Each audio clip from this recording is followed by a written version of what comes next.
Punjab Kesari Jagbani TV देख रहे सभी दर्शकों का स्वागत है। आज हम पहुंचे हैं हल्का साउथ में। मेरे साथ कांग्रेस पार्टी के उम्मीदवार चीमा साहब हैं, इनसे बात करते हैं। चीमा साहब, आप साउथ हल्के से इलेक्शन लड़ रहे हो, ये बताइए, यहाँ पे जो विरोधी वो कह रहे हैं कि ये बाहर से आए हैं, लेकिन आप सोशल मीडिया पे एक्टिव रहते हो कि मैं साउथ हल्के में काफ़ी दिनों से काम कर रहा हूँ। किस तरीके का काम किया है, किस तरीके का सपोर्ट मिल रहा है लोगों का? पहले तो ये बताइए सर, अभी आप अंदर और बाहर किसको गिनते हैं? क्या लुधियाना शहर में भी 2 हिस्से हो गए, 3 हिस्से हो गए, 6 हिस्से हो गए? लुधियाना का मैं रहने वाला हूँ। जिस कॉलेज से मैं पढ़ा हूँ, मैंने ग्रेजुएशन किया, वो कॉलेज इस हल्के के बीच में है। यहाँ से 2 किलोमीटर दूर मेरा घर है जहाँ पे खड़े हैं। तो फिर बाहर का कैसे, मतलब ये तो एक सिर्फ एलिगेशन होती है। मैं तो शहर में ही रहा हूँ, शहर के जम पल के बड़ा हुआ हूँ। जो हल्के का विधायक है वो तो यहाँ से बेच के आलमगीर साहब शिफ्ट कर गया, वो तो देहात में है, यहाँ से 15 किलोमीटर है। तो फिर कौन अंदर का है, कौन बाहर का है, आप बताइए। जो आम आदमी पार्टी की छीना है उसका किसी ने घर का पता ही नहीं है।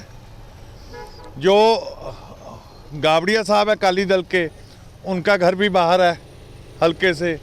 जो बीजेपी का कैंडिडेट है वो भी सराबा नगर से है। तो फिर क्या अंदर क्या बाहर, बताइए।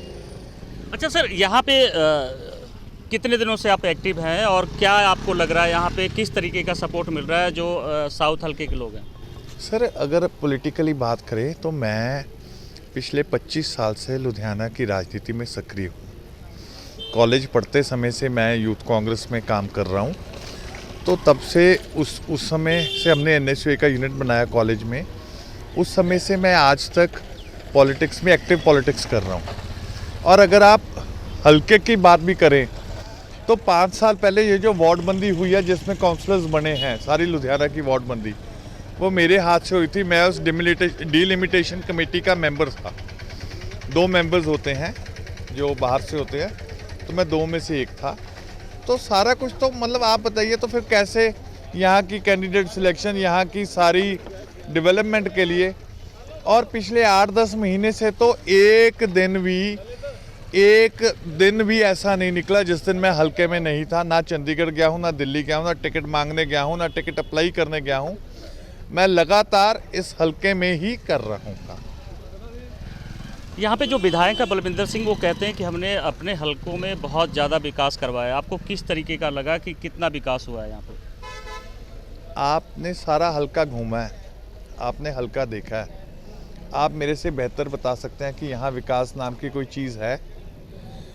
और अगर MLA साहब किस चीज़ को विकास कहते हैं? सीवरेज बैक मार रहे हैं, सीवरेज और का पानी मिक्स होके आ रहा है, सड़कें टूटी हुई हैं। 10 साल में एक भी स्कूल, सरकारी स्कूल अपग्रेड नहीं हुआ, एक भी नई डिस्पेंसरी नहीं बनी, एक भी नया कोई पार्क नहीं बना, एक भी कोई नया प्रोजेक्ट नहीं आया। तो फिर किसको डेवलपमेंट गिनते हैं MLA साहब? ये आप देख रहे हैं, ये लोहारे की मेन रोड है जिसको फिरनी कहते हैं। ये अब मेरा दफ्तर है, दफ्तर के सामने जब से मैं आया उसके बाद हमने बनानी ये स्टार्ट की।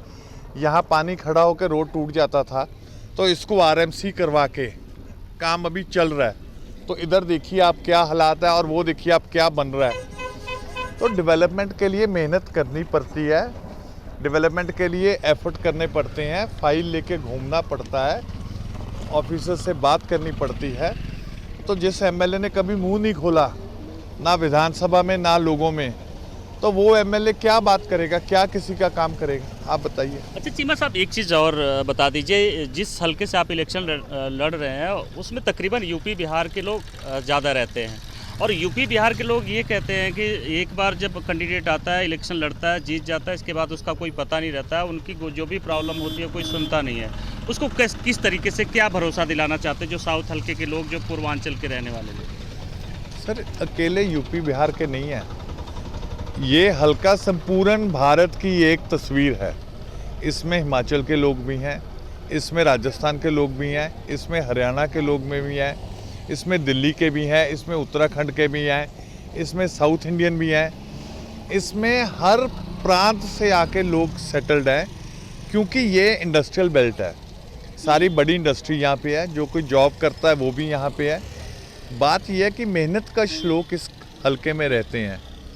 तो हाँ, कहीं ना कहीं ये बात सच्ची है कि पिछले लंबे समय थे, क्योंकि एरिया में डेवलपमेंट नहीं हुई, एरिया पिछड़ गया। एरिया के पिछड़ने की वजह से लोग भी वहाँ से पलायन कर जाते हैं। लोगों का जो डेवलपमेंट के काम होते हैं वो जब कम होते हैं तो कहीं ना कहीं वो जो सारा सिस्टम है वो ख़राब हो जाता है। तो ये कहीं ना कहीं रहा है, तो इस चीज़ की प्रॉब्लम रही है। लेकिन शायद मेरे को इसीलिए पार्टी ने इस इलाके की सेवादारी देके भेजा है, क्योंकि उन्होंने ट्रैक रिकॉर्ड देखा है कि 25 साल से एक्टिवली काम कर रहा है।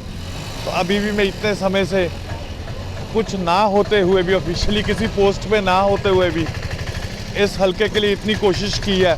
शायद इसीलिए उन्होंने मुझे कैंडिडेट बना के भेजा। आप देख सकते हैं चीमा साहब कह रहे हैं कि मैं यहाँ से लगातार 10 महीने एक्टिव रहा हूँ और यहाँ के लोगों का जो भी काम था वो मैंने करवाया है। लेकिन अगर मैं यहाँ से चुन के जाता हूँ तो जो भी लोगों की प्रॉब्लम है उसको प्राथमिकता के आधार पर सॉल्व करूँगा। राजेश गौतम, जगबानी टीवी, लुधियाना।